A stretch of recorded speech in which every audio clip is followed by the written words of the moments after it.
हरे नमः. धर्माचा जणू मूर्तिमान पुतळा, धर्माचा जणू मूर्तिमान पुतळा, भासे जना भूवरी, भासे जना भूवरी, दीक्षा देऊनि जो जगतिया, दीक्षा देऊनि जो जगतिया, बद्धास हो उद्धरी, बद्धास हो उद्धरी, वाणीने वदता भागवती कथा, वाणीने वदता भागवती कथा, व्यासा प्रति भासला, व्यासा प्रति भासला, तो हा गुरुश्री जनार्दन असा, तो हा गुरुश्री जनार्दन असा, पाटांगणी शोभला. पाटांगणी सद्गुरुनाथ महाराज की जय. हरे वाच एवं मुक्तो भगवता सोक्रो विमानाय पुरीं प्रविष्ट कंसाय सर्मा विद्युग्रहम व्ययौ. भगवान वेदव्यास वर्णन करून सांगू लागले. शुकाचार्य राजा परीक्षितीला सूत शौनकादिकाला सांगतात. याप्रमाणे भगवान गोपाल कृष्ण आणि बलराम दादाला या ठिकाणी मथुरेमध्ये आणून अक्रूराने सोडलं आणि अनिच्छेने आपल्या घरी गेला. कारण त्यांनी भगवंताला आग्रह केला, पण भगवान म्हणाले नाही, मी आधी कंसाला ठार मारतो आणि मग तुझ्याकडे येईन, तुमच्याकडे येईन. आधी मला माझा आद्य कर्तव्य करू द्या. अत्यंत नाराज होऊन तो आपल्या घरी गेला आणि कंसाला वार्ता सांगितली. महाराज, तुमच्या म्हणण्याप्रमाणे तुमच्या आज्ञेचं परिपालन केलेलं आहे. ही सांगितल्याबरोबर कंसाने सगळ्या मंत्र्यांना बोलावलं, सभा बोलावली आणि सांगितलं, हे पहा, माझा शत्रू मथुरेमध्ये आलेला आहे. कौशल, कूट या सर्वांना बोलावलं. सांगितलं, तुम्ही कृष्णाबरोबर मल्लयुद्ध करायचं आणि तिथे कृष्णाला आणि बलरामाला ठार मारायचं, ही तुमच्यावर जबाबदारी. त्यानंतर त्याच्या आधी हत्तीला या ठिकाणी पाचारण केलं. तो माहूत जो होता त्या माहुताला बोलावलं, माहुता इकडे ये. आणि तुझ्यावर एक जबाबदारी, कृष्णाला आतमध्ये येऊ द्यायचं नाही. या रंगशाळेमध्ये कृष्णाला येऊ द्यायचं नाही. आल्याबरोबर त्याला अडवायचं आणि त्याने काही जर आपल्या स्वतःचा पराक्रम दाखवायचा प्रयत्न केला तर त्याच्या अंगावर हत्ती घाला, त्याला ठार मारा हत्तीनं. तुला सक्त ताकीद आहे. याप्रमाणे सर्वांना सूचना दिल्या आणि विचार केला की यातून हा कृष्ण वाचणारच नाही. आणि माझ्याजवळ माझे सासरे म्हणजे जरासंध आहेत, तो काय सामान्य ताकदीचा आहे का? आणि हा जरासंध त्याला मी सांगू शकतो, शिशुपाल आहे, वक्रदंत आहे, ही सगळी मोठी पार्टी माझ्या बाजूने आहे. किती जरी झालं तरी यातून हा वाचणार आहे का? ठरवलं आणि कृष्णाला आणि बलराम दादाला ठार मारायची पूर्ण योजना आखली. इकडे भगवान गोपाल कृष्ण आपल्या रहिवासाच्या ठिकाणी आले आणि तिथून संध्याकाळी सगळ्या गोपाळांना घेतलं. म्हणले, चला रे चला, आपण नगर पाहूया, नगराची शोभा पाहू. त्यांना झाडं झुडपं, गाई म्हशी, त्याचप्रमाणे वासरं आणि जलाशय, याच्या पलीकडे डोंगर, याच्या पलीकडे काही पाहिलंच नव्हतं. आणि एवढाल्या मोठाल्या इमारती पाहून थक्क झाले पोरं. अरे बृहद हेम, काय सुवर्णाचे सगळे अशा प्रकारच्या परकोट केलेले. बाबा बाबा म्हणले, काय रथ, काय या ठिकाणी मार्ग आहेत. प्रत्येक मार्गावरती चंदनाचे सडे टाकलेले होते. प्रत्येकाच्या घरासमोर सुंदर अशा प्रकारचे कुंभ भरून ठेवलेले होते. कर्दळी, केळी यांचे खुंट लावलेले होते. सुपाऱ्याचे खुंट लावलेले, सुपाऱ्याचे झाडं लावलेले होते. त्याप्रमाणे ताम्रार कोष्ठाम, तांब पितळ यांच्या तटभिंती होत्या. बाबा बाबा, काय तटभिंती आहेत, दगडाच्या नव्हत्या. तांब आणि पितळ यांच्या तटभिंती सगळ्या बाजूंनी लावलेल्या. कारण पलीकडे यमुना होती, त्यामुळं सौवर्ण शृंगा आणि उंच उंच पाहिले सगळ्याचे शृंग म्हणजे उंच उंच अशा प्रकारचे शिखर हे सोन्याचे दिसत होते. त्याला वैदूर्य रत्न लावलेले होते. आणि सगळीकडे आपण पताका लावतो, कशाच्या, कागदाच्या नव्हे, मोत्यांच्या माळा लावलेल्या होत्या. सगळ्या गावामध्ये सगळीकडे मोत्यांच्या माळा लावलेल्या. मुक्ता हरिबीर विदिशू, त्याप्रमाणे सर्वत्र अशी सुंदर व्यवस्था केलेली होती. मोठमोठे चबुतरे होते, चौक होते. त्याप्रमाणे आज आपण ज्याप्रमाणे प्रत्येक दुकानाचे एक शिस्त असते, ज्याला आपण शॉपिंग सेंटर म्हणतो, त्याप्रमाणे शॉपिंग सेंटर होते. की सोन्या नाण्याचे दुकान तर सोन्या नाण्याचे दुकान, कपड्याचे दुकान तर कपड्याचे दुकान, किराणाचे दुकान तर किराणाचे दुकान, दुसरं दिसणार नाही. याप्रमाणे असे शॉपिंग सेंटर होते आणि सगळीकडे अत्यंत सुंदर अशा प्रकारचा सुगंध सुटलेला होता. ठिकठिकाणी फुलांचे झाडं लावलेले होते. फुलझाडं, फळझाडं यांच्या दुतर्फा योजना केलेल्या होत्या आणि प्रत्येकाच्या घराच्या समोर चंदनाचे सडे, त्यावरती तिथे रांगोळ्या काढलेल्या, सुंदर सुपारीचे झाडं लावलेले, रेशमी वस्त्र सगळीकडे लावलेले. आणि भगवान गोपाल कृष्ण हे सगळं पाहतात हरम्यानी चैव्या. आणि भगवान गोपाल कृष्ण आलेत कळल्याबरोबर काय सगळ्या मथुरेतल्या लोकांना वार्ता कळाली, कृष्ण आले, कृष्ण आले. कृष्णाचं नुसतं पराक्रम ऐकलेले होते, कृष्ण पाहिलेच नव्हते. काय कृष्ण आलेत, आलेत म्हणजे हरम्यानी सगळ्या म्हणाले चला कृष्ण आले. तर आपण कुणी दारात उभे राहिले, कुणी घरात थांबले, कुणी उंच उंच माड्या हुड्यावर थांबले, कुणी आपल्या उंच उंच गोपुरावर चढले आणि तिथून कृष्ण पाहू लागले. आपल्या माड्या हुड्यावरून त्यातल्या सज्जामधून कृष्ण पाहू लागले आणि इतकी धांदल झाली, कृष्ण चालले. या मथुरेतल्या बायकांची स्थिती झाली. अहो गोकुळातल्या स्त्रियांची तर होतच होती, पण मथुरेतल्या स्त्रियांची झाली काय. ते म्हणतात कानातले अलंकार नाकात घातले, नाकातले अलंकार कानात घातले आणि निघाल्या.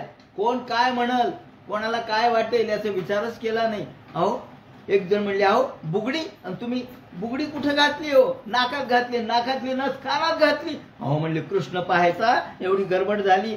वस्त्र बदलले, उलटे वस्त्र नेसले आणि निघाल्या. कुणी आंघोळ करत होत्या, आता आंघोळ करायची म्हणून अंगाला सगळं त्या काळामध्ये हळद आणि तेल लावायचे, हळद आणि तेल लावून बसलेल्या होत्या. आता आंघोळ करायची, कृष्ण आलेत म्हणले की तशाच पळाल्या. ते सगळं गंगा तसंच ठेवलं, स्नान करणे तसंच ठेवलं, कोणी बुचडा बांधला तो तसाच राहिला. त्यात आलेत कृष्ण आलेत म्हणल्याबरोबर अहो आपल्या कुणी पाजत होत्या मुलांना, ते मुलाला पाजलेलं बाजूला ठेवलं आणि निघाल्या.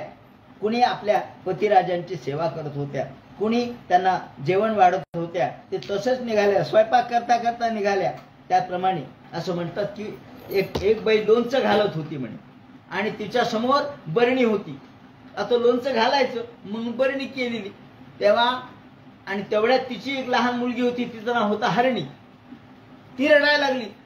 त्या बाईला कळालं कृष्ण आलेत, कृष्ण आलेत म्हणल्याबरोबर तिने बरणीच उचलली, काखेला घेतली, निघाली. एक बाई म्हणली अहो काय घेऊन निघाला तुम्ही, लोणचं दाखवायला का कृष्णाला. नाही म्हणे माझी हरणी आहे. अहो हरणी नाही म्हणे, बरणी घेतली तुम्ही. अबा बाबा बाबा, इतकी घाई झाली. स्वपत्यम उठाय निशम्य निस्वरम. कुणी झोपेत होत्या, झोपेतूनच निघाल्या, डोळे चोळत चोळत निघाल्या. त्याप्रमाणे जहारवत वीरेंद्र विक्रम. आणि कृष्ण पाहिले, अबा बाबा काय रूप आहे, काय सौंदर्य आहे, काय तेज आहे.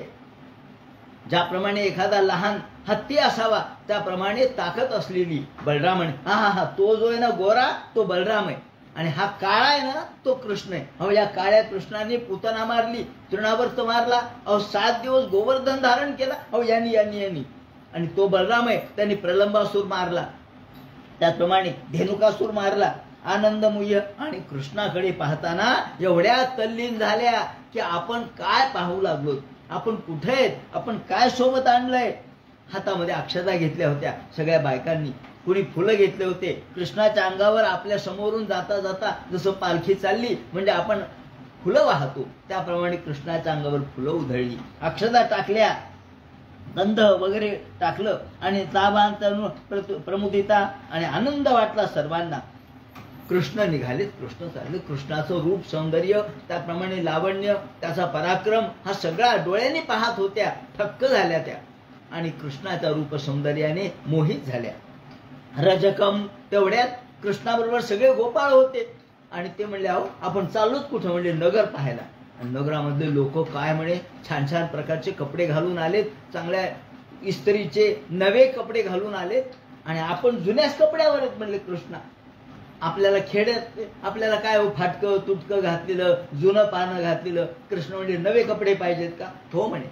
तेवढ्यात एक रजक चाललेला होता, एक परीट. त्या परीटाला बोलवलं, इकडे ये रे. काय म्हणले, काय घेऊन चालला. ते म्हणे हे राजाचे कपडे, उद्या राजाच्याकडे मोठा कार्यक्रम आहे, यज्ञ आहे आणि त्या यज्ञासाठी राजाने आमच्याकडे कपडे दिलेले होते, ती इस्त्री केलेले कपडे चांगले भट्टी केलेले कपडे घेऊन चाललोय. कृष्ण म्हणजे आम्हाला देतो का? मूर्खा म्हणले, तुम्हाला असतात का म्हणले? तुम्ही खेडूत आहेत म्हणले, खेडूत. खेड्यातले पोरं, खेड्याचं येड या ठिकाणी आलं म्हणले आणि कपडे मागतं राजाचे. तुम्हाला काही अक्कल आहे का? दुसरं कोणी ऐकलं तर तुम्हाला बंदिवासात जावं लागेल. जर यांचे कंसाचे कोणी नोकर असतील तुम्हाला धरतील आणि बंदिवासात टाकतील, तुम्हाला झोडपून काढतील. असं आहे का म्हणले? मला झोडपून काढतील का? हो म्हणले, तुम्ही खेड्यातले पोरं, तुम्हाला काय अक्कल नावाची गोष्ट नाही. असं म्हणल्याबरोबर कृष्ण म्हणले, फारच दुरुत्तर करायला लागलाय हा. कृष्णाने काही नाही केलं, फक्त एक कत्ती त्याने कराग्रेण म्हटले. कराग्रेण म्हणजे हात सुद्धा नाही, वर हाताचा तळहात, त्या तळहाताने फक्त त्याच्या मानेला मारलं. अहो, इथली एक नस असती, ती नस जर तुटली तर माणसाचा शिरच्छेदच होतो, लागेच मरतो माणूस. कृष्णाला सगळ्या नशी माहीत होत्या, नसा माहीत होत्या प्रत्येकाच्या.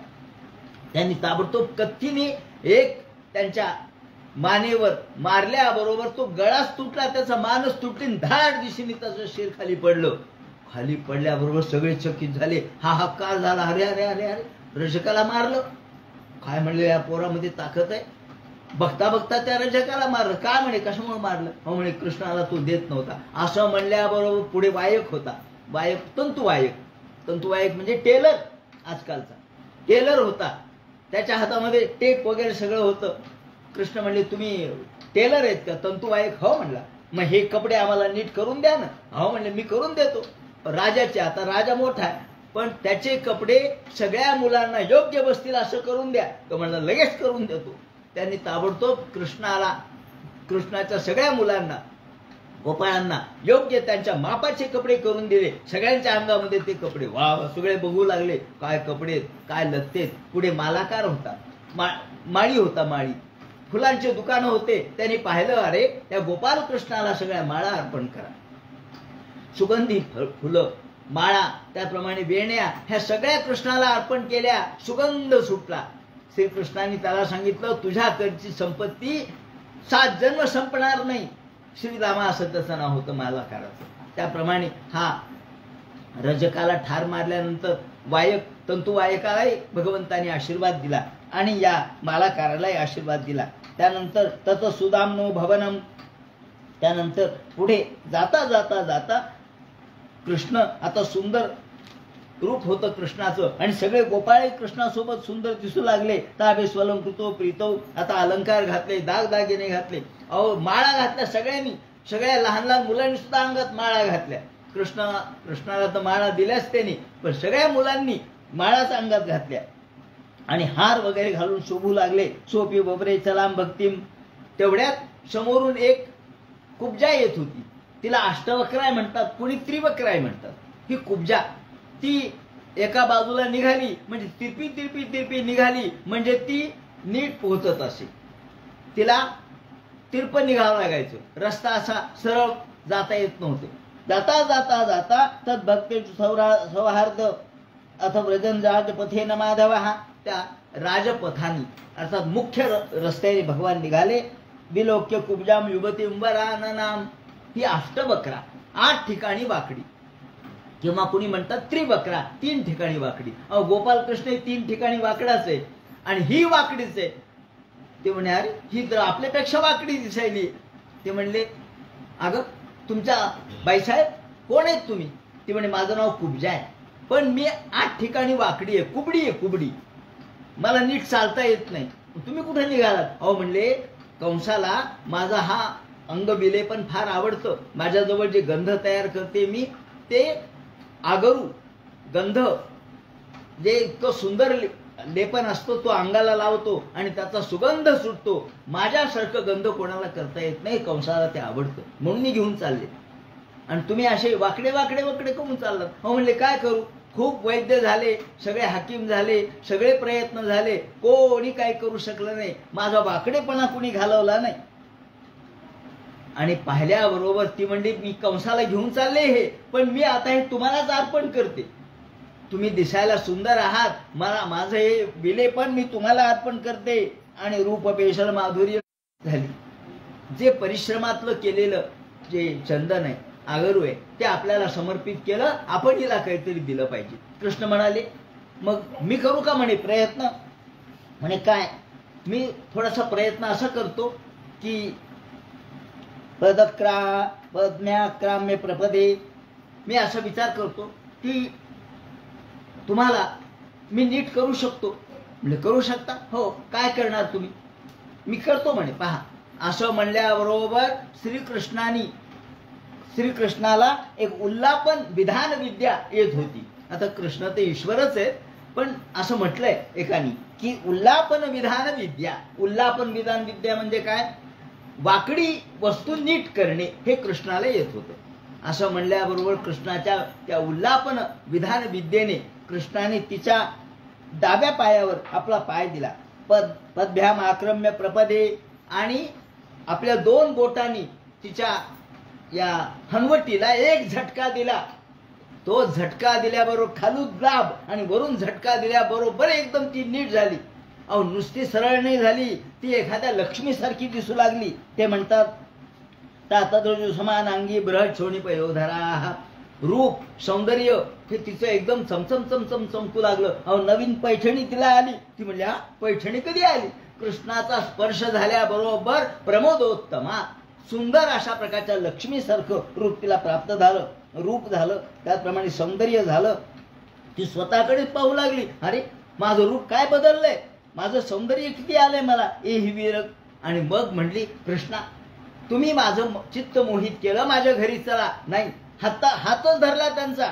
नाही नाही नाही, माझ्या एही वीर ग्रहम यामो न पामते, तुम्ही होत आहे, मी तुम्हाला आता सोडणार नाही, चला चला असं म्हणून कृष्णाचा हात धरला. कृष्ण म्हणाले थांबा थांबा कुब्जा थांब, मी तुमच्याकडे नक्की येईल, पण माझं काम आधी पूर्ण करतो, कंसाचा वध करतो आणि मग तुमच्याकडे येतो. खरं म्हणजे आता ही जी कुब्जा होती ही तिचं लग्नही झालेलं नव्हतं. ती बिचारी सामान्य स्त्री, परंतु जाणाऱ्या येणाऱ्याचं ती योग्य पद्धतीने सेवा करत होती. म्हणून कृष्ण म्हणतात तुझ्यासारखी स्त्री पांथानाम परायणम, येणाऱ्या जाणाऱ्याची सेवा करणारी स्त्री आहे, तेव्हा मी तुझ्याकडे नक्की येईल. तू तोपर्यंत तुझं घर नीट करून ठेव, स्वच्छ करून ठेव, सगळीकडे सडे वगैरे टाकून ठेव, धूप दीप वगैरे लावून ठेव, मी येतो. असं म्हणल्याबरोबर ती म्हणाली हरकत नाही आणि तिथून निघाली. इकडे भगवान कृष्ण आतमध्ये फिरत फिरत फिरत शोधत कुठे आहे म्हणले, धनुष्य कुठे ठेवलंय. आतमध्ये आले. कृष्णाकडे सगळेजण पाहत होते. एका द्वारातून आतमध्ये आले, तिथं पाहिलेलं धनुष्य आणि धनुष्याच्या तिथे रक्षक ठेवले होते. कृष्णाने सगळ्या रक्षकांना ठार मारलं आणि धनुष्य सहज एखाद्या मुलाने डाव्या हाताने उचलावं, कामटी उचलावी तसं धनुष्य उचललं. करेन वामेन सलील मुद्रुतम सज्जम चकृत्वान मिषेण पश्यताम. तो उचललं, त्याला दोर लावली आणि ओढल्याबरोबर धनुष्य काढ काढ काढ काढ मोडलं. धनुष्याचा आवाज झाला. तो आवाज कंसाच्या कानापर्यंत गेला. कंस घाबरला. अरे काय झालं काय झालं, आवाज कशाचा झाला. असं म्हणल्याबरोबर सगळे म्हणले अहो महाराज, ते कृष्ण आला होता आणि तुम्ही काय करत होता. हो, त्यांनी मारलं म्हणले तिथल्या सगळ्या रक्षकांना आणि त्याचा हा आवाज आहे. आणल्याबरोबर मात्र धसका घेतला. अरे अरे, आठवा आठवा आठवा आपला अंत काय. आणि कृष्णाने कोणाला न कळता तोपर्यंत त्या धनुष्याचे दोन्ही तुकडे घेतले आणि तिथून पसार झाले, थांबले नाही तिथं. तिथून जे निघाले ते आपल्या आपल्या ठिकाणी आले. गोप्यो मुकुंद विगमे विहातुरावा याप्रमाणे अदर्शनम. आणि मग मात्र कंस धास्तावला. ही भीती आहे मनाची, इतका धास्तावला की त्याला भय वाटू लागलं. भयात कंसा हा असं म्हटलंय. त्याला भीती वाटू लागली.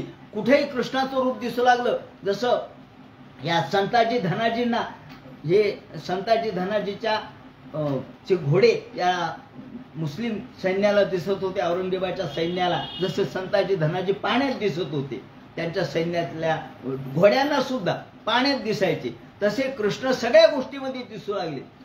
कृष्णाचा भास होऊ लागला. आला काय आला काय. झोपला तर झोप लागेना. अदर्शनम स्वशिरसम शिरसाहा. झोपली तर झोपेतून उठला. अरे मला काय स्वप्न पडलं. मला स्वप्न असं पडलं की मला डोकंच नाहीये, असं स्वप्न पडलं. माझं डोकं कोणीतरी तोडलं. प्रतिरूपेच सत्यपी. त्याचप्रमाणे द्वैरूप दिसू लागलं. त्यानंतर कुणीतरी मला दक्षिणेकडे घेऊन चाललंय, माझ्या अंगाला तेल लावलंय, माझ्या अंगात गळ्यात माळा टाकल्यात, शेंदूर लावलाय, मला लाल वस्त्र मला नेसलंय आणि मला या ठिकाणी दक्षिणेकडे घेऊन चाललेत, हे मला दिसायला लागलं. आणि या सगळ्या स्वप्नाने घाबरला. त्याला जळी स्थळी काष्टी पाषाणी फक्त गोपालकृष्ण दिसू लागला. आठवा आठवा आठवा आणि या नल दमाल्य कैर, गळ्यामध्ये मला लाल फुलांच्या माळा आणि दिगंबर अवस्थेमध्ये मला घेऊन चाललेत असं दिसू लागलं. दुसऱ्या दिवशी सकाळी जागा झाला. अरे आपल्याला झोप नाही आली आणि काय दुःस्वप्न पडले आपल्याला. जाऊ द्या, दुःस्वप्नाचं जाऊ दे, विचार करू नका. आता आपण या ठिकाणी कृष्णाला ठार मारण्याचा विचार करू. म्हणून शुकाचार्य म्हणतात अथ कृष्णाच्या रामचक्रतुर्षपर्यंत मल्ल दुंदुभी निर्घोषम श्रुत्वा दृष्टमुपेयतुः. आणि तेवढ्यात दुसऱ्या दिवस झाला. श्रीकृष्ण बलराम दादा सगळ्या गोपाळांसह आले. आल्याबरोबर आधी त्या रंगमंचाच्या तिथे आले. रंगमंचाच्या तिथं हत्ती उभा केलं. त्यांना पुढे जाऊ देईल ना. अहो ते म्हणाले आम्हाला बघू द्या ना. म्हणले नाही नाही नाही, तुम्हाला जाऊ द्यायचं आम्हाला आज्ञा नाहीये. तो एक हत्ती आडवा आला. त्याला सांगितलंच होतं अंबष्ट. हा, त्या अंबष्ट हा त्याचं नाव होतं त्या माहुताचं. त्या माहुताला म्हणाले ए अंबष्टा, ते हत्ती बाजूला कर. तो म्हणला नाही करत नाही करत. तू जर हत्ती बाजूला केला नाहीस तर हत्ती सगळं तुला मी यमसदनाला पाठवीन. तो म्हणाला अरे तू काय मला यमसदनाला पाठवतो. अंबष्ट अंबष्ट मार्ग नऊ देह पद्माचरम नोचेत सकुंजरम त्वास्य नयामि यमसाधनम. असं म्हणल्याबरोबर त्यांनी हत्तीला पुढे ढकललं कृष्णाकडं. त्यांनी वरतून टोचलं. त्याला अंकुशाचा मार दिल्याबरोबर तो धावत पुढे आला आणि कृष्णाच्या अंगावर धावला. तेवढ्यात कृष्ण दुसरीकडे लपले. आता हत्तीला मागचं काही दिसत नसतं. त्याला मागचं दिसायला गोल फिरावं लागतं. कृष्ण तेवढ्यात माग गेले. त्याचं शेपूट धरलं आणि त्या हत्तीला गरगर गरगर गरगर फिरवलं. त्या हत्तीला चक्कर आली. तो हत्ती खाली पडला चक्कर येऊन. तेवढ्यात कृष्ण पलीकडं. कृष्णही त्याच्या धक्क्याने बाजूला आले. कृष्णाने फक्त पडल्याचं नाटक केलं. त्या हत्तीला वाटलं की आता आपण ज्याला जाऊन त्याला दाताने मारावं. कृष्ण पडलेत म्हणून तो हत्ती धावत धावत आला आणि आपल्या दाताने कृष्णाला मारणार. तेवढ्यात कृष्ण त्याच्या मागे लपले, खाली आले आणि त्याचे दात तिथून तुटले. त्याच्या दाताला जखम झाली. कृष्णाने त्या हत्तीच्या पुन्हा पाठीमागे जाऊन हत्तीला लांब 25 धनुष्य लांब लोटलं आणि मग त्याच्या बाजूला उभे राहून आपल्या स्वतःच्या मुष्टीने हत्तीला एक मुष्टी प्रहार मारला. हत्तीच्या अंगावर उभे राहिले आणि त्याचे दोन्ही दात उपटले आणि त्या दातानेच हत्तीला ठार मारलं आणि त्या माहुतालाही ठार मारलं. बस अहो हत्तीला मारलं म्हणजे सोपी गोष्ट आहे का. हा मोठा प्रचंड हत्ती होता. मदांध अशा प्रकारचा झालेला मध्यधुंद हत्ती. त्याच्या अंगावरचं सगळं रक्त कृष्णाच्या अंगावर उडून आलं. चिळकांड्या त्यांनी दाताने मारल्याबरोबर त्याच्या ज्या चिळकांड्या उडाल्या त्या सगळ्या कृष्णाच्या अंगावर, बलरामाच्या अंगावर आणि हातात 2 दात यांनी घेतले आणि निघाले. आता या वेळेला श्रीकृष्ण कसे दिसत होते. राग आला होता आणि क्रुद्धो दंताभ्याम, प्रचंड रागाने कृष्ण पाहत होते. रंगमंचावरती आले आणि या कृष्णाकडे सगळे जण बघू लागले. कोण कोण मल्ल त्या ठिकाणी होते. कोण होते. चाणूर होते, मुष्टिक होते, शल होते, तोशल होते. हे सगळे मल्ल होते. त्याप्रमाणे भोजराय हा बसलेला होता. कंस बसलेला होता वरती सिंहासनावर. तो पाहत होता. इकडे सगळे प्रेक्षकामध्ये सगळे गोपी होत्या, गोपाळ होते, मित्र होते, हे सगळे. आणि हे सगळे कृष्णाकडे पाहत होते. प्रत्येक जण कृष्णच पाहत होता. कृष्ण एकच होता पण प्रत्येकाच्या स्वभावानुसार, प्रत्येकाच्या दृष्टीनुसार कृष्ण कसा भिन्न दिसला याचं वर्णन भागवतकार करतात. मल्लानाम नृणाम नरवर स्त्रीणाम स्मरो मूर्तिमान गोपानाम स्वजनो सताम क्षितिभुराम शास्त्रास्व पित्रो शिशु मृत्योर्भोजपतेर विराट वितुषाम तत्वं परम योगिनाम वृष्णीनाम परदेवतीति विद्युतो रंगंगत साग्रजः. कृष्ण रंगमंचावर आला. जसा जसा भाव आहे. अहो नका विचारू देव कसा, देव जसा हो भाव कसा. देव हा कसा आहे तर भावाप्रमाणे जसा भाव आहे तसा देव आहे. ज्याप्रमाणे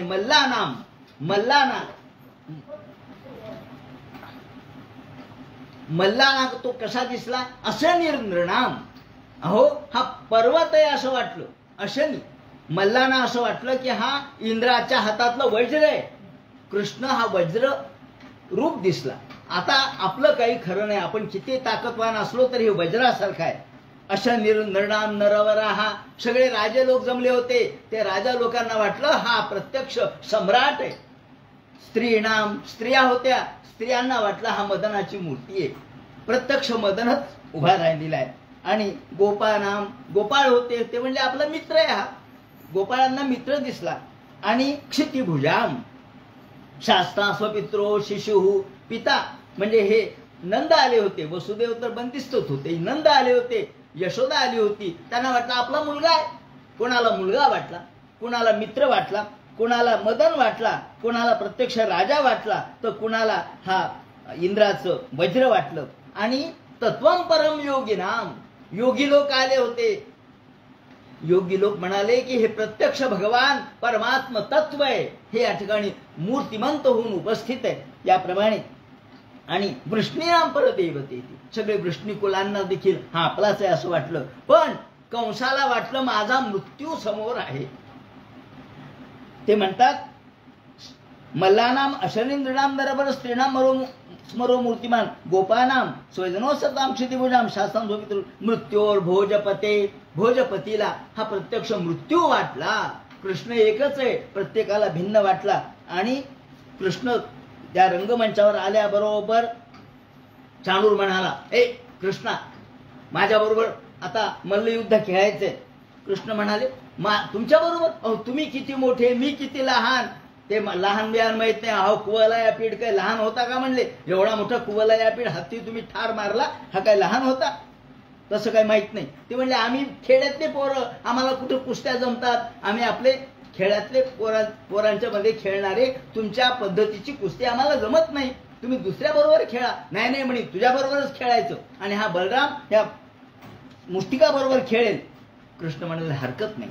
आता आपल्या दोघांचं युद्ध सुरू होईल. बालानाम आणि मग दोघांचं युद्ध, ठोशाला ठोसा, त्याप्रमाणे गुडघ्याला गुडघं, कोपराला कोपर मारू लागले एकमेकांना. आणि सगळे म्हणू लागले अरे अरे अरे हे योग्य नाही. सगळ्या त्या ठिकाणी जमणारे जे सभेतले लोक आहेत ते म्हणू लागले या पद्धतीने अशा प्रकारचं हे जे मल्लयुद्ध आहे ते धर्म किंवा न्याय याला शोभणारं नाहीये. हा धर्माचा अपमान आहे. हे धर्माच्या पलीकडे तुम्ही करू लागले, हा अधर्म आहे. आणि ज्या ठिकाणी अधर्म चालतो तिथे थांबू नये म्हणून सगळ्या लोकांनी सभात्याग केला. आणि इकडे भगवंताचं युद्ध सुरू झालं. हा किती छोटा कुसुम, अत्यंत फुलाप्रमाणे अत्यंत नाजूक असणारा हा गोपाल कृष्ण. आणि हे किती एखाद्या मल्ल मोठमोठ्या वज्राप्रमाणे पर्वताप्रमाणे, हा काय धर्म नाही. मुष्टिकम प्रति सामर्श आणि कृष्ण चाणूराशी आणि मुष्टिक बलराम यांच्याशी लढू लागले. करता करता करता कृष्णाने चाणूराला या ठिकाणी अरत्नी गुडघ्याला गुडघा, कोपराला कोपर, डोक्याला डोकं, त्याप्रमाणे एकमेकाला मारू लागले. आणि भगवंताच्या या मुष्टी प्रहाराने यांचं अंग खिळखिळं झालं. शेवटी कृष्णाने त्याला आपल्या हाताने त्याला पाय उचलले आणि त्याला गरगर फिरून ठार मारलं. बलराम दादानी त्याच्या छातीमध्ये प्रहार केला आणि हा मुष्टिक हा देखील ठार झाला. त्यानंतर हे दोघं मेल्यानंतर पुन्हा शल आणि तोषाल आले, त्यालाही भगवंतांनी ठार मारलं दोघांनाही. आणि मग कूट नावाचा दैत्य आला, तो एकटाच. तो म्हणला तुमच्या दोघांबरोबर मी एकटाच लढतो. या दोघांनाही मारलं आणि कुटालाही मारलं. तो मारल्याबरोबर मग मात्र आता सगळे संपले. आणि मग वाद्य वाजू लागले. एवढ्या कंस तिथून ओरडू लागला, ए चला या गोपाळांना हकला, त्या नंदाला बंदिस्त करा, यांना हकलून द्या, त्या पोरांना हकला. हे विचार या वसुदेवाला जसं बंदिस्त केलं तसा हा नंद सुद्धा बदमाश आहे, त्याला बंदिस्त करा. या गोपांच्या मधले सगळे पैसे यांचे हरण करा, यांच्यावरती आक्रमण करा. सगळे म्हणू लागले. कोण ऐकायला तयार आहे? आता याची शक्तीच राहिली नव्हती, कोण याचं ऐकणारं तयार नव्हतं. आणि मग वाद्य वाजू लागले. त्याप्रमाणे निवार येतो सुवर्ण बाकी मुवाचह निसार येतो दुर्वतो वसुदेवात्म जो पुरात धनम हरत गोपानाम, याचं धन हरून टाका, धन घेऊन टाका. याप्रमाणे मनस्वी सहसोत्थाय. आणि कृष्ण म्हणाले आता तुझं ऐकायला कुणी नाही, हे पहा तुझा मृत्यू मी आत्ताच्या आत्ता तुझ्याकडे येतोय असं म्हणून श्रीकृष्णाने एका क्षणात डोळ्याचं पातं लवतं न लवतं तोच श्रीकृष्ण तिथून उडाले आणि ताबडतोब त्यांच्या मंचावर आले आणि ताबडतोब शिरच्छेद केला, तलवारीने शिरच्छेद. गोपाल कृष्ण भगवान की जय. मनस्वी सहसोय म्हणी तम खड्गपाणी विचरंत माशु शेनम यदा दक्षिण मंबरे. याप्रमाणे श्रीकृष्णाने शिरच्छेद केल्याबरोबर त्याचे 8 भाऊ धावत आले. त्या 8ही भावांना बलराम दादांनी ठार मारलं आणि मग सगळीकडे हाहाकार झाला. कंस मेला, कंसाचे नगरोध वगैरे जे भाऊ होते तेही ठार झाले. आणि नंतर मग मात्र सगळ्या बायका कंसाच्या धावत धावत आल्या, रडू लागल्या, अहो या तुम्ही या ठिकाणी विनाकारण सगळ्यांचा द्वेष केला, कृष्णाचा द्वेष केला. कृष्ण आले, कृष्णाने आपल्या शेवटी मामीच आहे ना ती, त्या मामीला सांगितलं, अहो मामी आमचा तुमचा काही द्वेष नाहीये, तुम्ही आमच्यावर रागावू नका. यांनी सगळ्यांचा द्वेष केला आणि भूतधृक को लभेत शम. जो भूतधृक आहे, जो जगाचं किंवा जीवाचं अकल्याण करतो त्याचं कधीच कल्याण होत नसतं. जो कोण्याही जीवाचा न घडो मत्सर वर्म सर्वेश्वर पूजनाचे, हे तत्व श्रीकृष्णाने सांगितलं की तुझ्या पतीनं सगळ्यांचा द्वेष केला, लहान लहान पोरं काय मारले आणि म्हणून ज्या ठिकाणी त्याची ही दुर्गती झाली त्याप्रमाणे त्यांचं सांत्वन केलं, मामींचं सांत्वन केलं. त्या ठिकाणी त्याचा अवधोदेही कृत्य वगैरे झालं आणि इकडे भगवान आले. आल्याबरोबर श्रीकृष्णाने वसुदेवाला पहिल्यांदा मुक्त केलं. वसुदेव, देवकी आणि कंसाने आपल्या वडिलाला सुद्धा बंदिवासात टाकलं होतं, उग्रसेनाला बंदिवासातून मुक्त केलं आणि मग आई वडिलांची भेट घेतली, नमस्कार केला. वसुदेव देवकीला साष्टांग प्रणिपात केला आणि ते म्हणतात, कृष्ण म्हणतात, मला क्षमा करा, मी तुमचा पुत्र असून सुद्धा तुमची सेवा करू शकलो नाही. आता यावेळेला कृष्णाचं वय फक्त 11 वर्षाचं, पण 11 वर्षामध्ये समज किती आहे की मी तुमची सेवा करू शकलो नाही. पुत्र कशासाठी असतो? सेवेसाठी असतो. न लब्धो दैवतो वासो. काय करावं, कंसाची भीती होती आणि म्हणून मी या ठिकाणी येऊ शकलो नाही. न लब्धो दैव हतो वासो नो भवदंतिके. शेवटी दैव, माझे दैव हेच असेल की तुमची सेवा मला बालपणी करता नाही आली. यांबाला पितृ घेसा विनंती लालिता मुथम. आणि तुम्हाला माझं लालन, माझं बालपण तुम्हाला पाहता नाही आलं. काय करावं, माझं बालपण तुम्हाला पाहता नाही आलं, तुमची सेवा मला करता नाही आली. सगळं दैवाच्या स्वाधीन आहे. याम बाला पितृ घेसा विनंती लालिता मुदम सर्वात संबोधे हो जनित पोषित हो कपहा.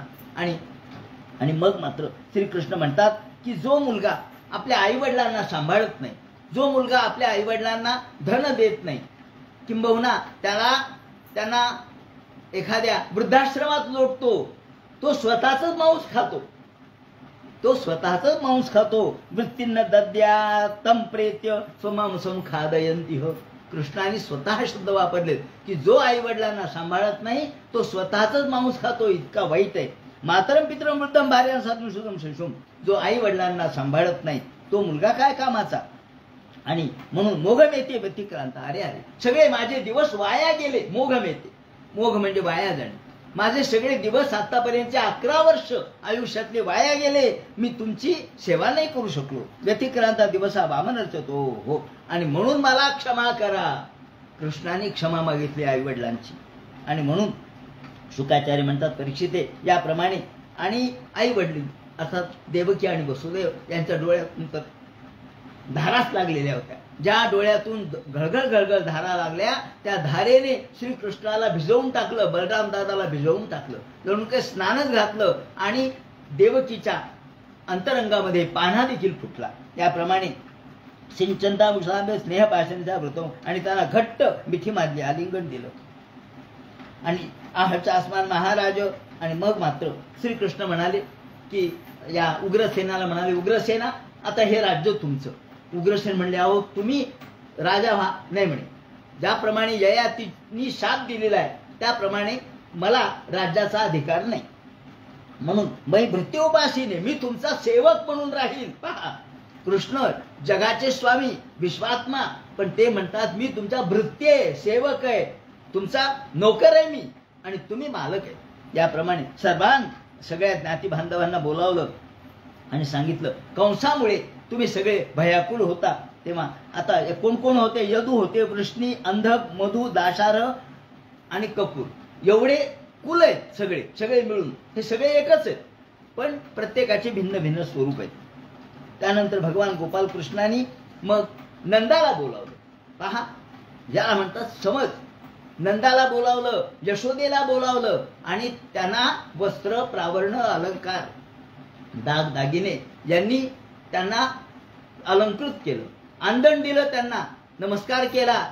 आपण जसं उपायन देतो त्याप्रमाणे आपण नवीन वस्त्र दिवाळीला वगैरे जशी ओवाळणी टाकतो त्याप्रमाणे त्यांनी ओवाळणी दिली आणि सांगितलं, तुम्ही कृष्ण म्हणतात मुलाप्रमाणे आमचं रक्षण केलं, पित्याप्रमाणे आम्हाला वाढवलं. आई वडिलांचं थोडंही प्रेम तुम्ही कमी पडू दिलं नाही.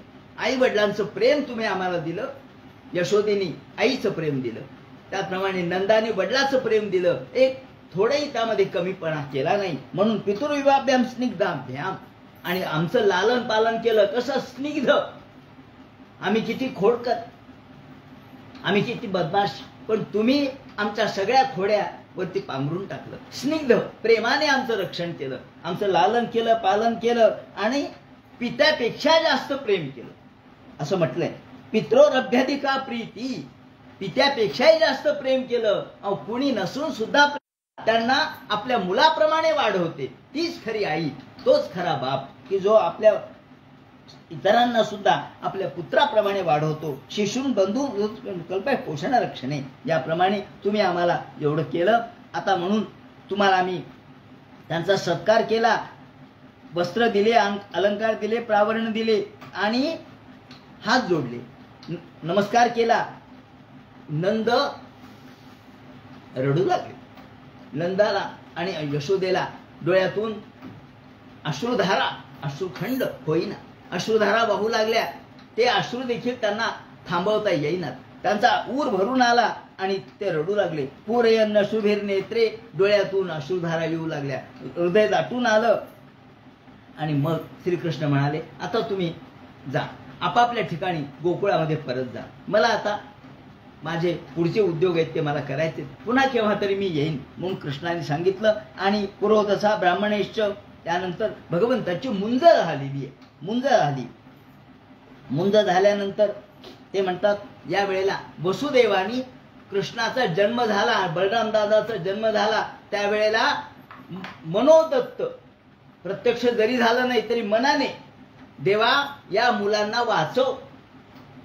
ते तर देवच आहे, पण तरी अंतःकरण बापाचं काय असतं, या मुलांना वाचव, यांच्यावरती संकट येऊ देऊ नको, मी 10,000 गायी ब्राह्मणाला दान करीन, असं मनाने बोलले होते. ते आज 10,000 गायी या मुंजीच्या निमित्ताने त्यांनी दान केल्या. आणि गर्गाचार्यात गर्गाला बोलावलं, त्यांनी गायत्री मंत्र दिला.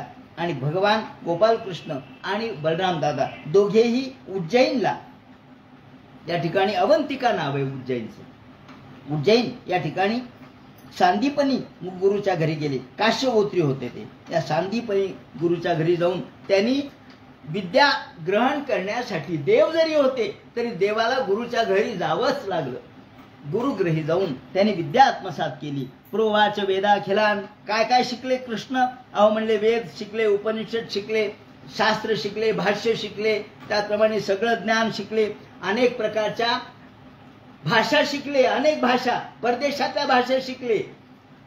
त्याप्रमाणे आजच लोक रशिया किंवा फ्रेंच भाषा शिकतात ना, एवढ्याच नाही, कृष्णाने सगळ्यांच्या भाषा शिकले. एवढेच नव्हे तर पक्ष्यांच्या भाषा शिकले. पक्षी काय बोलतात ते कळलं पाहिजे. त्यानंतर धनुर्वेद शिकले, आयुर्वेद शिकले, न्याय शिकले, अन्विक शिकी म्हणजे अध्यात्मविद्या शिकले, राजविद्या शिकले. 4 प्रकारच्या मुख्य विद्या आहेत. त्याप्रमाणे अन्विक शिकी विद्या म्हणजे ही अध्यात्मविद्या, त्याप्रमाणे राजविद्या. यामध्ये वार्ता म्हणजे समाजामध्ये आज जसं वार्ताहर, ही जे पत्रकारिता हे शिकले, कारण वार्ता म्हणजे पत्रकार, तेव्हा पत्रकारिता शिकले. त्याचप्रमाणे व्यापार कसा करावा हे शिकले. तसंच वाद्य शिकले वेगवेगळे. तेवढ्या दिवसामध्ये वाद्य सगळे वाद्य शिकले. अहो बासरी तर लहानपणापासून वाजवत होते, संगीताचं ज्ञान होतंच. त्याप्रमाणे 64 कला शिकले. त्यामध्ये कोणत्या? गानविद्या, वेदविद्या, नृत्य, नाट्य, चित्रकारी, बेलबुट्टी कशी काढायची म्हणजे चित्रकारी, त्याप्रमाणे दात आणि वस्त्र यांना रंगवायचं कसं, मण्यांना कसं स्वच्छ करायचं, शुद्ध करायचं ते शिकले. रत्नपारखीपणा तो सगळे शिकले.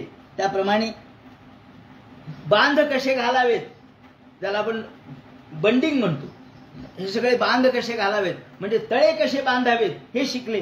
म्हणजे थोडक्यात आजचं इंजिनिअरिंग कृष्ण शिकले. इंजिनियर शिकले, डॉक्टरकी शिकले, त्याचप्रमाणे पंचांग शिकले. तसंच वेगवेगळ्या प्रकारच्या पुष्परचना कशा कराव्यात, ज्याला आपण इमिटेशन ज्वेलरी म्हणतो ते शिकले. त्या डेकोरेशन शिकले, अत्तर कसं बनवायचं शिकले, सरबत कसे बनवायचे, त्याप्रमाणे शिवणकाम, एम्ब्रॉयडरी, त्याचप्रमाणे रत्नपरीक्षा, जादूगिरी, पोपटांची भाषा, मैनेची भाषा, कुक्कुटाचा न्याय, कुक्कुटन न्याय, हस्तकौशल्य, त्याप्रमाणे लोहार, सोनार यांच्या कारागिऱ्या, नाटक, आख्यायिका कशी लिहायचं, नाटक कसं लिहावं, कथा कशी लिहावी, कविता कशी लिहावी शिकले. त्यांना सगळं येत होतं. त्याप्रमाणे वेगवेगळ्या प्रकारचे पदार्थ कसे बनवावेत. जरी 16,108 स्त्रिया समजा एखाद्याने स्वयंपाकच केला नाही तर कृष्ण म्हणायचे मला येतो सगळा स्वयंपाक, तुम्ही काळजी करू नका. सगळ्या प्रकारचे पदार्थ कसे बनवायचे ते शिकले. त्याप्रमाणे वृक्षांची चिकित्सा, ज्याला वृक्ष आयुर्वेद म्हणतात, हे वृक्षांची चिकित्सा, कोणता वृक्ष कशाचा आहे, त्याला काय महत्व आहे. त्यानंतर वेगवेगळ्या प्रकारचे विभिन्न देशांच्या भाषा, शकून काय, अपशकून काय, त्याप्रमाणे मातृका यंत्र कसं बनवायचं, सांकेतिक भाषा कशी, हे सांकेतिक भाषा जी करपल्लवी म्हणतात त्याला, हे लोक पहा फिरत असतात. आपलं नाव यांना कसं कळतं माहित नाही, परंतु नुसते असं बोटाने दाखवितात की लगेच ते म्हणतात तुमचं नाव अमुक आहे, याला करपल्लवी म्हणतात. ही करपल्लवी शिकले. छळाने कसं काम करून घ्यावं शिकले, द्यूत कसं खेळावं शिकले. अहो काय काय शिकले नाही, मंत्रविद्या, तंत्रविद्या, विजय प्राप्त करायची विद्या, ही सगळे आत्मसात केली. किती दिवस लागले हो म्हणले? 12 वर्षापेक्षा जास्त लागले असतील. अहो नाही, अहो रात्रश्च चुष्ट, या 64 दिवसामध्ये सगळं शिकले. 2 महिन्यामध्ये सगळं आत्मसात केलं. आणि यावेळेला सुदामा त्यांच्या सोबत होता. पुढे सुदाम्याची कथा आलेली आहे तेव्हा. आणि मग मात्र गुरुंना पाय पडले, म्हणले महाराज आता झालं, सगळ्या विद्या शिकलो, गुरुदक्षिणा काय देऊ. त्याची बायको हुशार होती, सांदीपनीची. ती म्हणली थांबा थांबा मी सांगतो. गुरुदक्षिणा आमचा एक पुत्र समुद्रामध्ये जो गेला तो परत आलाच नाही, त्याला तेवढं आणून द्या, तुम्ही ईश्वर आहेत असं म्हणल्याबरोबर ते म्हणले काय हरकत नाही. बलराम दादा आणि कृष्ण दोघं समुद्राकडे गेले. समुद्राला म्हणाले ए समुद्रा, आमच्या गुरुचा मुलगा तू घेतलास, परत दे. समुद्र म्हणला नाही महाराज, माझ्याजवळ नाहीये. पहा तुम्ही, एक राक्षस माझ्यामध्ये राहतो, त्या राक्षसाने घेतला का बघा शंख चूड, तिचं दैत्य होता. त्या शंखचूडाला मारलं पण मिळाला नाही. तो शंख हातात घेतला, शंख वाजवायला सुरुवात केली, तो पांचजन्य शंख. आणि तिथून जो शंख वाजवला ते यम दरबारात आले. यम घाबरले, मग शंख कोणाचा वाजतोय. भगवान गोपाल कृष्ण पाहिल्याबरोबर हात जोडले, नमस्कार केला, म्हणले माझ्या गुरुचा पुत्र दत्त असं त्याचं नाव होतं. पुनर्दत्त नंतर झालं. पुन्हा दिला, दत्त म्हणजे दिला, पुन्हा दिला म्हणून पुनर्दत्त. म्हणले हो महाराज, तुमच्या गुरुचा पुत्र मी आणलाय, तुमचं दर्शन व्हावं म्हणून. यमराजाने त्यांचा सत्कार करून तो पुत्र परत दिला. तो पुत्र घेऊन आले. आल्याबरोबर गुरु महाराजांना म्हणाले महाराज हा तुमचा पुत्र, म्हणून त्याचं नाव पुनर्दत्त ठेवलं. याप्रमाणे हा पांचजन्य शंख तिथून घेतला. आणि मग उद्धवाला भगवान गोपाल कृष्णाने सांगितलं, उद्धवा आता एक काम करा. तिथून आल्यावर शिक्षण झाल्यावर मग उद्धवाला सांगितलं, उद्धवा तुम्ही आता गोकुळामध्ये जा आणि सगळ्या गोपिकांचं सांत्वन करा. गोपिकांना सांगा, माझा निरोप तेवढा सांगा. इकडे उद्धवाला बोलून हे सांगितलं आणि दुसरीकडे अक्रूराला बोलून घेतलं. लगेच कामाला सुरुवात केली. मला हे म्हणायचे, आपलं बालपण संपलं की लगेच कामाला सुरुवात भगवंतांनी कशी केली की नियोजित कामं करायचे, वेळ घालवायचा नाही. विनाकारण बसले, झोपा काढल्यात असं नाही झालं. ताबडतोब अक्रूराला बोलावलं. अक्रूरा, कारण अक्रूर म्हणाले होते माझ्या घरी या, म्हणून कृष्ण बलराम दादा त्यांच्या घरी गेले. अक्रूराने त्यांचं स्वागत केलं, नमस्कार केला, स्तुती केली. अक्रूराने त्यांना अर्घ्यपाद्य विष्टाराने पूजा केल्याबरोबर अक्रूराला सांगितलं तुम्ही आता जा. कुठे जा तर हस्तिनापुराला जा आणि माझा निरोप सांगा. आणि काय निरोप सांगायचा आहे? निरोप एवढा सांगा की मी ऐकतोय की पांडव यांचे वडील अर्थात पंडू हे राहिले नाहीत आणि म्हणून आणि तो नीट पाहत नाही, आपल्या भावाच्या मुलाला नीट पाहत नाही, त्यांचा दुर्लक्ष करतो. तेव्हा माझा निरोप सांगा काय की जर माझ्या या आत्याकडे आणि आत्याच्या मुलाकडे तुम्ही नीट पाहिलं नाही, असमान पाहिलं, विषमतेने वागलात तर माझ्याशी गाठ आहे एवढं सांग. अक्रूर म्हणला हरकत नाही. अक्रूर गेला. सभेमध्ये सगळे बसले होते. कर्ण होते, दुर्योधन होते, दुःशासन होते, धृतराष्ट्र होते.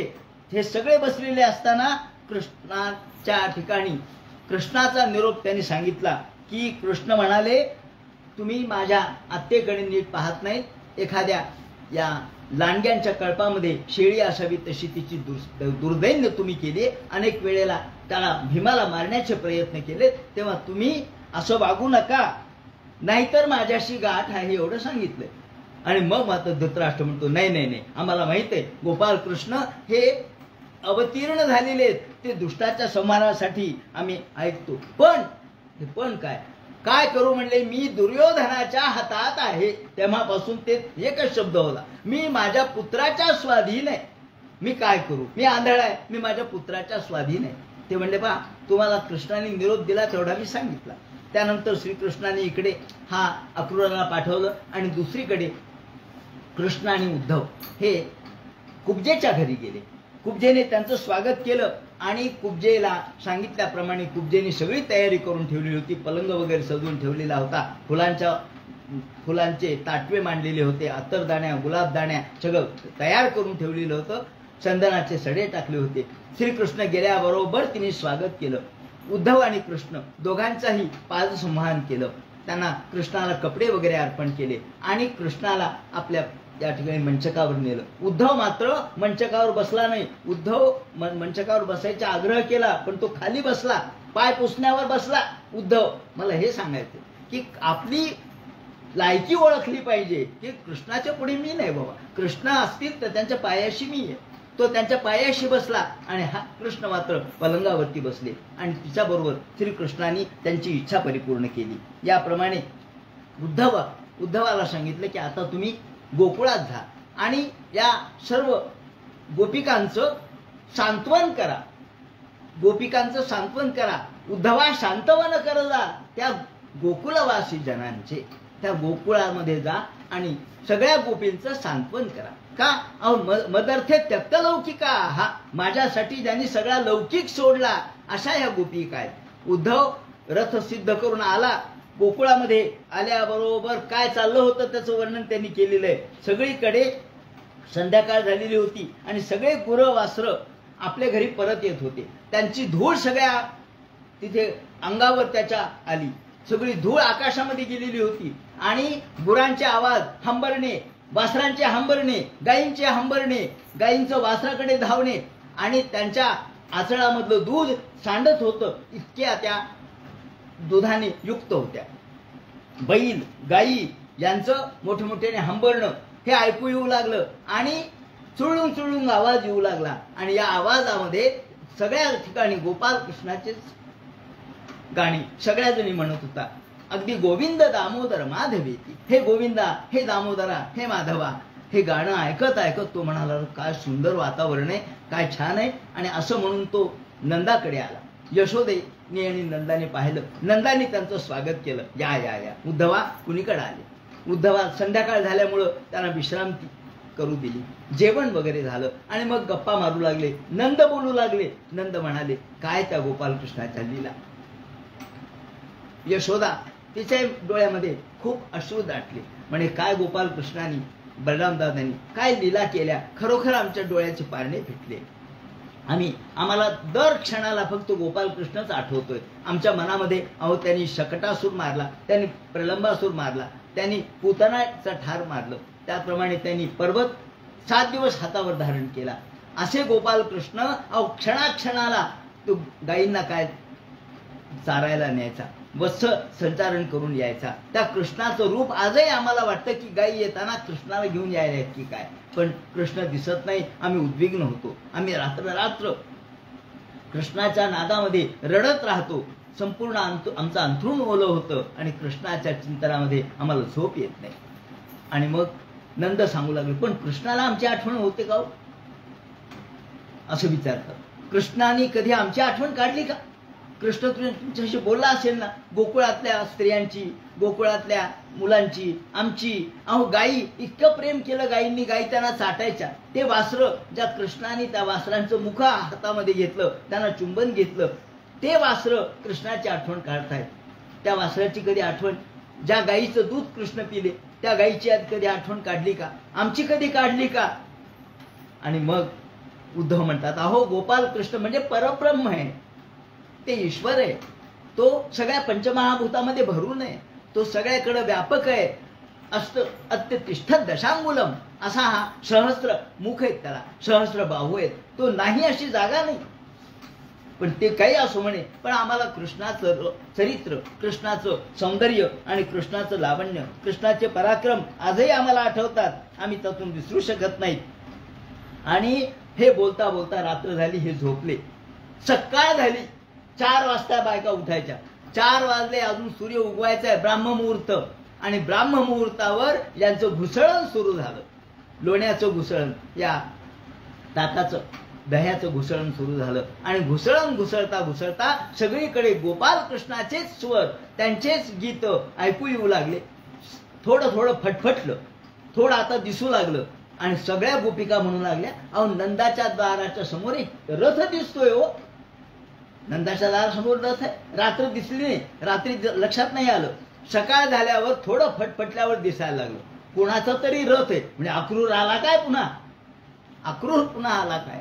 आणि अक्रूराला म्हणावं, तू आता कशाला आलास? का कृष्णाला घेऊन आला म्हणावा अक्रूर. कारण उद्धव हे कृष्णासारखेच दिसायचे, कृष्णासारखंच रूप होतं, सावळं रूप होतं. आजानुबाहू अशा प्रकारचे हात होते. कृष्णासारखंच मयूरपिच्छ धारण करायचे, पिवळा पितांबर धारण करायचे. आणि कृष्ण आले काय म्हणे. आणि मग सगळ्या गोपिका त्या ठिकाणी नंदाच्या द्वारामध्ये आल्या. सकाळीच रथ पाहिल्याबरोबर धावत धावत आल्या. त्यांना वाटलं कृष्ण आलेत का पाहावं.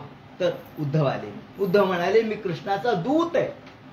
असं म्हणल्यावर सगळ्या गोपिकांचा विरस झाला. आणि मग गोपिका काय बोलतात आणि भ्रमरगीत कसं गातात या संबंधीचे विवरण उद्याच्या चिंतनात सांगण्यात येईल. हरे नमः. पुंडलिक वरदे हर विठ्ठल, सीताकांत स्मरण जय जय राम, पार्वती पते हर हर महादेव, श्रीमज्जनार्दन गुरुमूर्तये नमः.